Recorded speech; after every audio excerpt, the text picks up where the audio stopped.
Thanks for checking out my video. If you want to learn more from me, I have a lot of classes on Udemy. You can find the links to a lot of those in the description. Alrighty, so let's talk about charging objects. So I was talking with a friend of mine who's very well versed in magical stuff, but I'm very well versed in magical stuff too, in case you haven't seen all the videos on my channel and this is your first time here. Then drop a like on this video if you happen to like the content, and subscribe and double check all of the different stuff that I have on my channel, because I got about like 700 videos at this point, all about magic, esotericism, spirituality, and all that jazz. If you want to check out any of my offerings and whatnot, from classes to mentoring to my books and things like that, link tree down in the description, and I always want to hear from you, so make sure you drop a comment. Any hoozles. So, charging magical objects. Wow, you are in the perfect space to be in the video frame, aren't you? Everybody say hi to Pixie. So, charging magical objects. So you got to think of it like this. Think of it like your phone, okay? When you charge your phone to 100%, bless you. When you charge your phone to 100%, it's got juice. It's got battery. I can do what I want with it. I can do what the phone is for. I can call people. No, wait, that's not what a phone is for. I can text people. I can get notifications. I can surf the internet. I can do all sorts of goodies and stuff. So, magical objects, they like a phone, they need charging once in a while.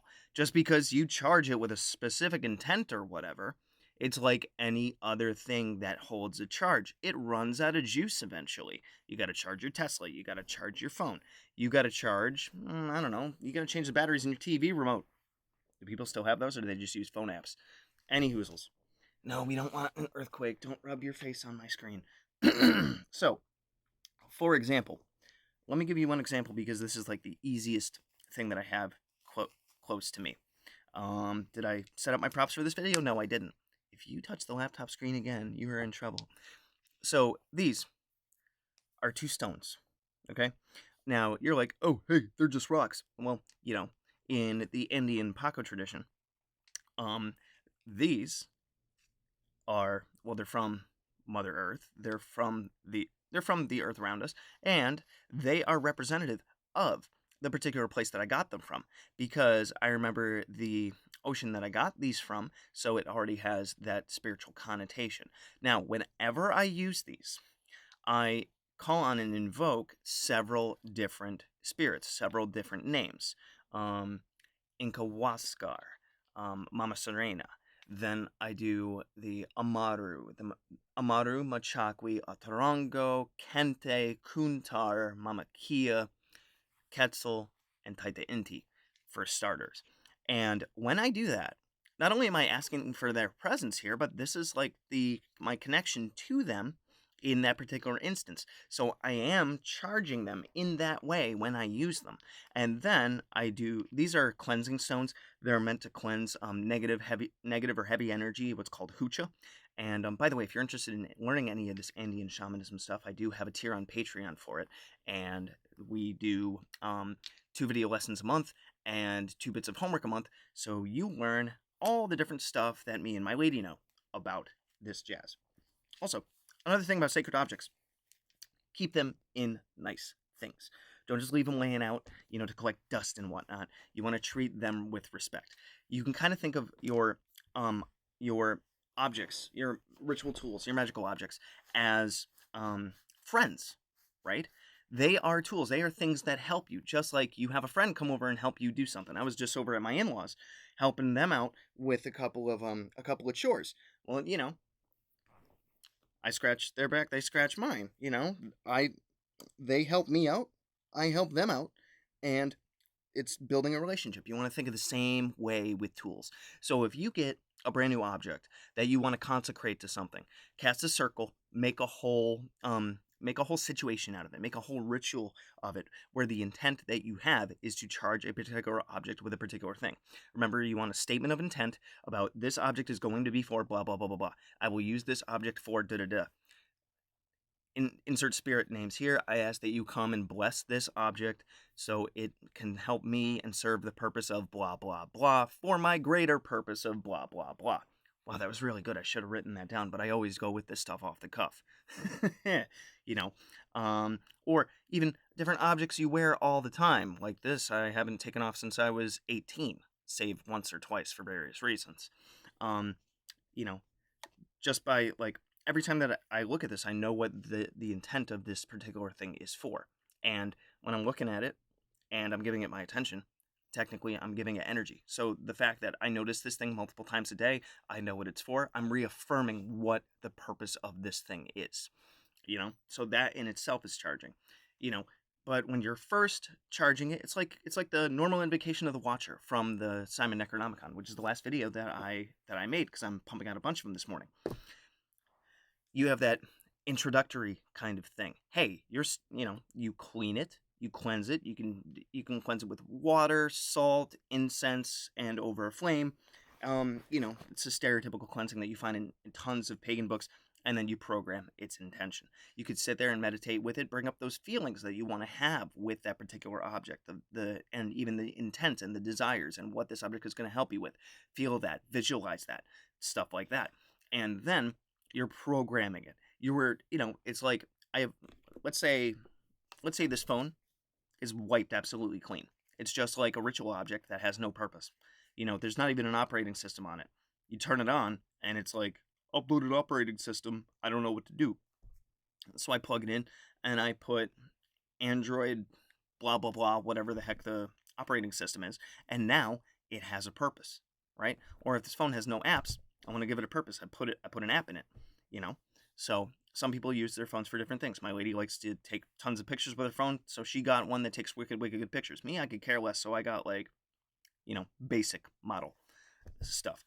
So you want to make sure that your ritual object is appropriate for different things. Like an object for protection could be something like an athame, a dagger, a kartika, a kadvanga, a shield, even something like that can go on your altar, something that represents it. So when you look at it subconsciously, your brain says, "I know what that's about. I know what that's for," and then you program it with a particular intent. So protection against what? A blessing from who for what. It's almost like scientific method. You have the if then. So if I consecrate this object to blank, then it will help me with blank. So kind of think about that kind of stuff. Man, this is bringing me back to my first book, which, by the way, I did do my first book, Magical Theater. I kind of rebranded it.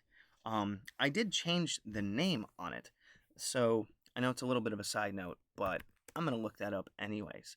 So, with magical protection, though, or with magical objects, you really want to think about what the intention is and charging it regularly. So you could even make a ritual on this kind of thing every month. Maybe you could set a date for it, the first of every month or the first full moon of every month.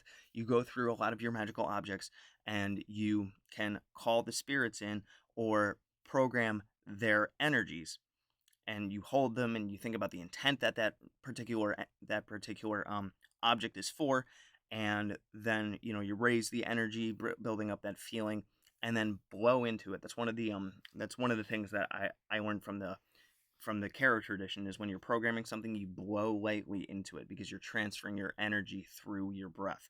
Now, then you can go from one object to the next, to the next, to the next, to the next. It's like right before you go on a trip, maybe you're going on a long road trip or you're going on vacation or something, and you have those little portable batteries for your phone. As you're packing, you want to charge all those batteries up, right? Because the suckiest thing would be, like in my case, my cell phone charger sucks in the car.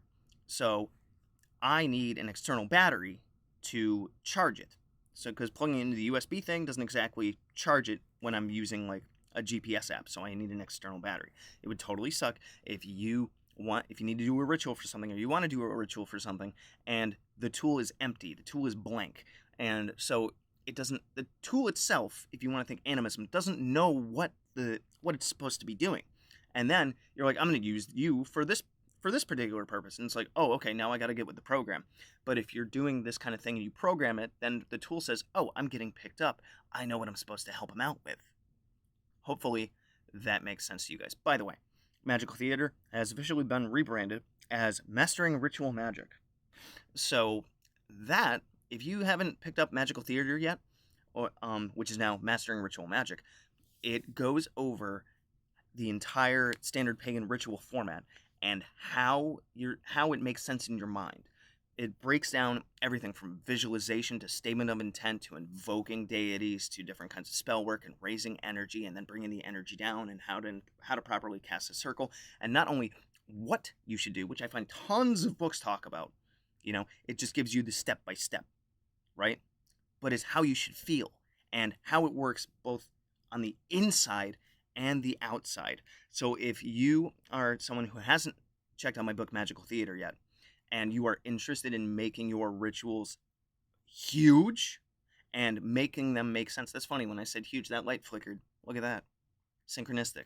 If you want to make your rituals big and effective, then definitely check out my book Mastering Ritual Magic. You can find it in the link down below with all of my other books, or you can check out magic-af.com.